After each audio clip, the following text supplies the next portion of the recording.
रानू चिड़िया मीनू मौसी के साथ बैठी हुई हंसी मजाक कर रही थी कि तभी मोनू चिड़िया वहां पे आके बोली। रानू, बारिश का महीना लगने वाला है और मुझे लगता है कि इस बार भयानक बारिश होने वाली है। तुम सही कह रही हो मोनू। मीनू मौसी, हमें बारिश होने से पहले ही अपना भोजन इकट्ठा कर लेना चाहिए। रानू, मेरे पास एक आइडिया है।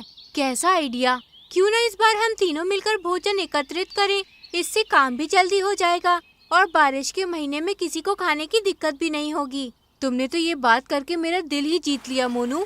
तभी हल्की फुल्की बारिश शुरू हो गई। चलो अपना अपना काम शुरू करते हैं।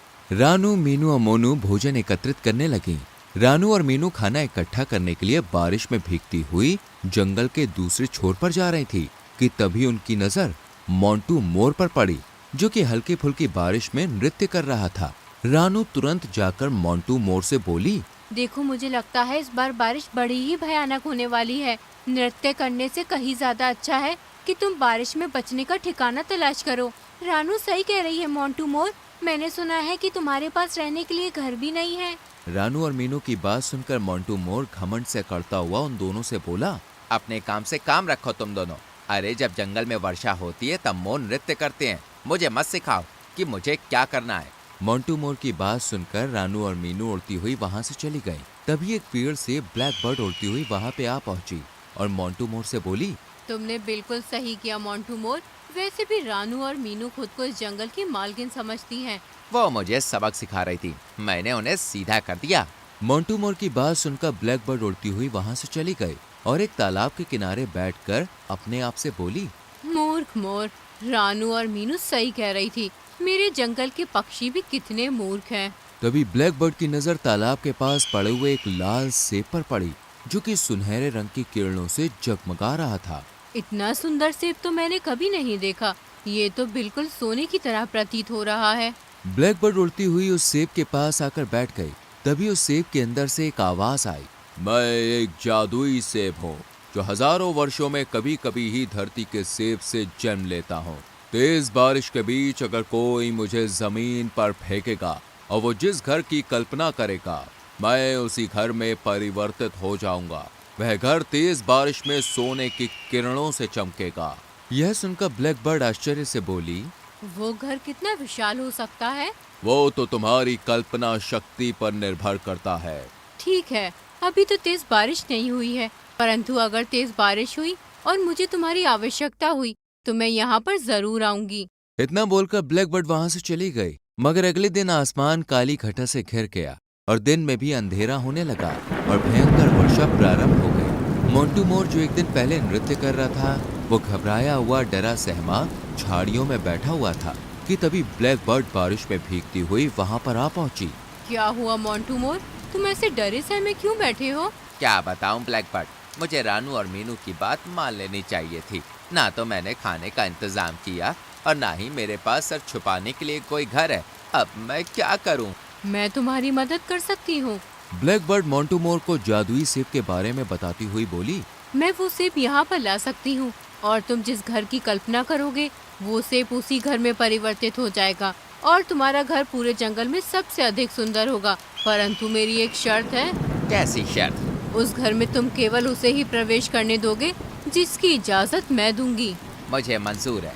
अब भला मैं अपने घर में किसी दूसरे पक्षी को क्यों आने दूंगा? मोंटू मोर की बात सुनकर ब्लैक बर्ड कुटिल मुस्कान लिए हुए वहां से उड़ गई और तालाब के पास से जादुई लाल सेब उठाकर मोंटू मोर के पास लाकर जमीन पर फेंक दिया और बोली, अपने मन में सुंदर और बड़े घर की कल्पना करो। मोंटू मोर अपने मन ही मन में एक बहुत ही विशाल और बड़े और सुंदर आकार के घर की कल्पना करने लगा। अगले ही पल वह सेब वहां से गायब हो गया और एक बड़ा विशाल और सोने का घर मोंटू मोर और ब्लैक बर्ड को दिखाई देने लगा। मोंटू मोर और ब्लैक बर्ड खुश होते हुए उस सोने के घर के अंदर घुस गए। घर के अंदर जाकर मोंटू ब्लैक बर्ड से बोला, हमारे पास जंगल में सबसे सुंदर घर है और वो भी सोने का। मगर बारिश देखकर लगता है कि ये बारिश अब हफ्तों रुकने वाली नहीं है। खाने का इंतजाम कैसे करेंगे? बारिश बहुत तेज है मोंटू। इस तेज बारिश में ना जाने कितने पक्षियों के घर भी टूटेंगे। हम अपने घर में केवल उसी पक्षी को आने देंगे जो अपना भोजन हमें दे देगा। क्या वो ऐसा करेंगे? बिल्कुल करेंगे मोंटू मोर। बारिश के पानी में जान देने से कहीं ज्यादा वो कुछ दिन भूखा रहना पसंद करेंगे। बारिश लगातार तेज होती गई और इतनी भयंकर हो गई कि ना जाने कितने पक्षियों के घर तबाह हो गए। काफी पक्षी बेचारे परेशान अवस्था में यहाँ वहाँ जंगल में उड़ने लगे। तभी एक कबूतर की नजर सोने के महल पर पड़ी। कबूतर बाकी पक्षियों से बोला, अरे वो देखो, इतना सुंदर और विशाल घर अचानक से जंगल में कहाँ से आ गया?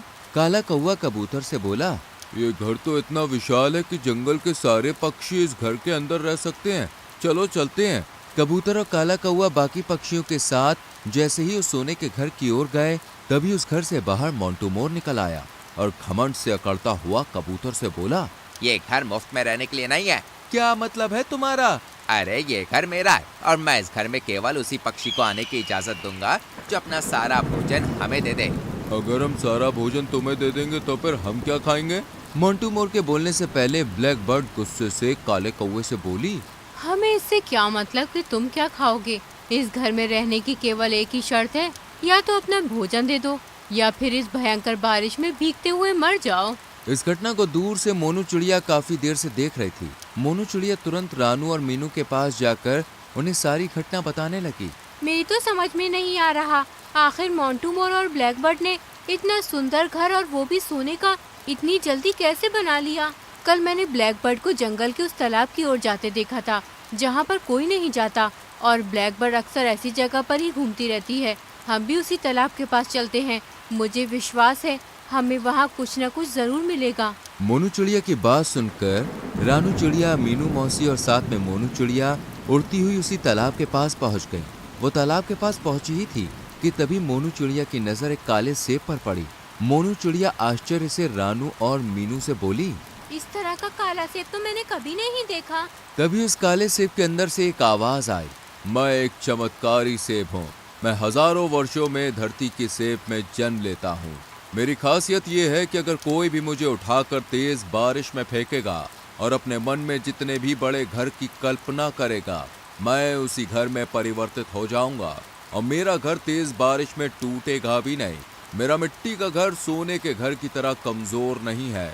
ये सुनकर मोनू चिड़िया बुरी तरह से चौंक पड़ी। तुम कहना क्या चाहते हो? मेरी बात ध्यान से सुनो। हजारों वर्षों बाद तालाब के सेब से दो सेब जन्म लेते हैं, एक लाल सेब और एक काला सेब। लाल सेब की आवाज केवल वही सुन सकता है जो मन का बुरा हो, और मेरी आवाज केवल वही सुन सकता है जो मन का अच्छा हो। लाल सेब भी विशाल घर में परिवर्तित हो जाता है, मगर वो घर ज्यादा दिन तक टिक नहीं पाता। बहुत ज्यादा तेज बारिश में वो टूट जाता है, मगर मेरा बना हुआ मिट्टी का घर तेज बारिश में भी नहीं टूटता। ये सुनकर मोनू चिड़िया, रानू और मीनू खुश हो गईं। मोनू ने तुरंत उस सेब को अपनी चोंच से उठा लिया और रानू और मीनू के साथ उड़ती हुई जंगल में पहुंच गईं। मोनू ने जैसे ही उस काले सेब को तेज बारिश के बीच में फेंका, अचानक वो सेब गायब हो गया और वहां पर एक विशाल मिट्टी का घर दिखाई देने लगा। मोनू, रानू और मीनू से बोली, मैं बाकी पक्षियों को यहाँ पर बुलाकर लाती हूँ। कुछ ही देर में मोनू मोंटू के सोने के घर के पास चली गई, जहाँ पर पक्षी मुंह लटकाए खड़े हुए थे।